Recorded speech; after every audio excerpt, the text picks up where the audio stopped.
Gentlemen, 5 self-defense tips every man should know. And jumping right into it, number 1, awareness of your surroundings. The moment you step out your front door, you should already be looking side to side, down the hallways, down the walkways, seeing who's around. Anytime you're in public, just general awareness of your surroundings. I'm not talking about paranoid here, I'm talking about simply, especially at nighttime, simply being aware of your surroundings. Pro tip, if you're being followed and you can kind of sense that someone's behind you, that feeling that you get, someone's kind of following behind me, what you do, pull out your phone, turn to the side. There's usually a wall or something. You know, you're walking down the street, there's usually a building or a wall or something, hallway. Just pull out your phone. You don't got to stare at it. Just pull out your phone, let them walk on by. Make eye contact. How's it going? He's in front of you now. And one thing to remember with this is not just for us men. This is for our families. We're protecting ourselves, but we're also there to protect our families. That's our responsibility as men. Number 2, you want to limit your time in transitional spaces. For anyone who doesn't know what a transitional space is, it's essentially when you're getting in and out of your car, you're going through an unlocked door. Say you own a business, you open really early in the morning, like 5 a.m. When you go to open that door, it's just you by yourself at the business, and potentially there's someone who's already wanting to come in. Or maybe an even better example, you're coming home from work late at night, and you come home at like 2 a.m., you're unlocking your apartment, you're trying to get in the door safely. That's a time where you need to be A, aware of your surroundings, but also B, limiting your time in transitional spaces. Make sure you got the keys, the key you need already out. Don't drop them and sit there and fumble with the door already unlocked. Someone could push you in the door and now they're inside your home and you're stuck in there with them and at their mercy. Also, when you're getting on an elevator, if you feel someone, same thing with someone following you, if you feel someone up behind you or you see somebody and you're like, I don't really care to get on this elevator with this guy right now. Very simple. You can use the same phone trick, whatever, act like you got a text message, a phone call. Simply say, you know what, I'm going to be a minute, go ahead, I'll catch the next one. Don't get on the elevator with them. It's as simple as that.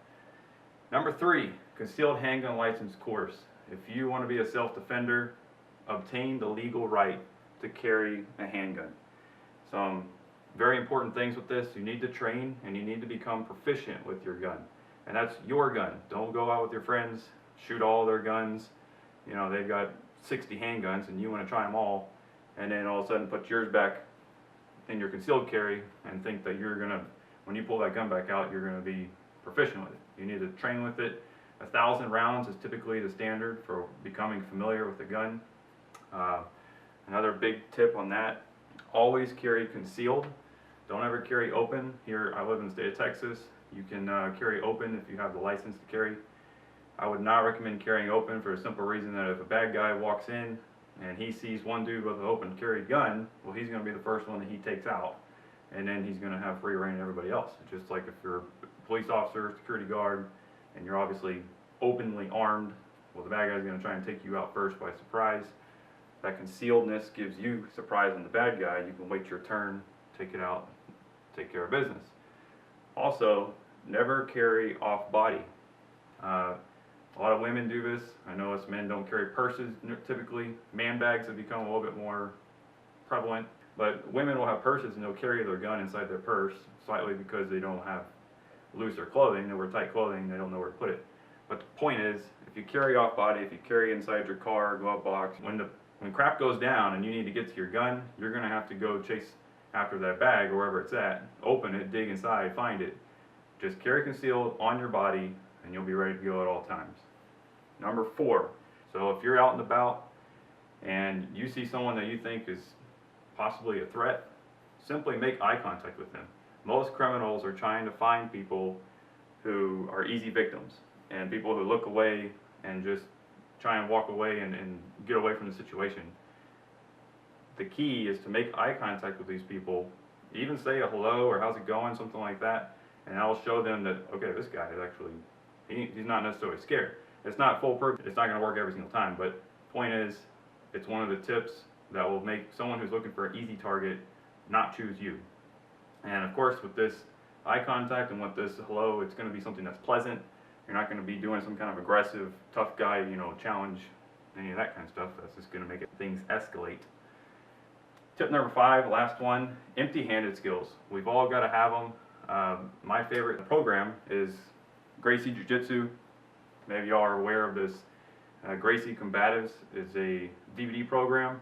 I'd highly recommend it. You can also get it online. So my first experience training in jiu-jitsu at an actual brick and mortar facility and on the mat was during summer of 2014. And when I first started going 2-3 times a week, definitely have to do that to build up your knowledge of it and to really get a good concept and a good hold on what it is.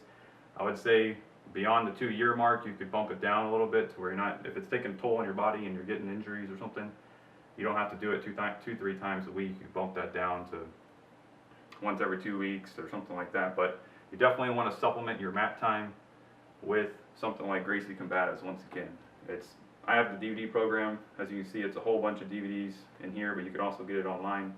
And it's going to go through all the basically street self-defense, getting you ready for a street fight, how to win in a street fight. One important note about martial arts is the longer you train, the more you ingrain the muscle memory of the fundamentals.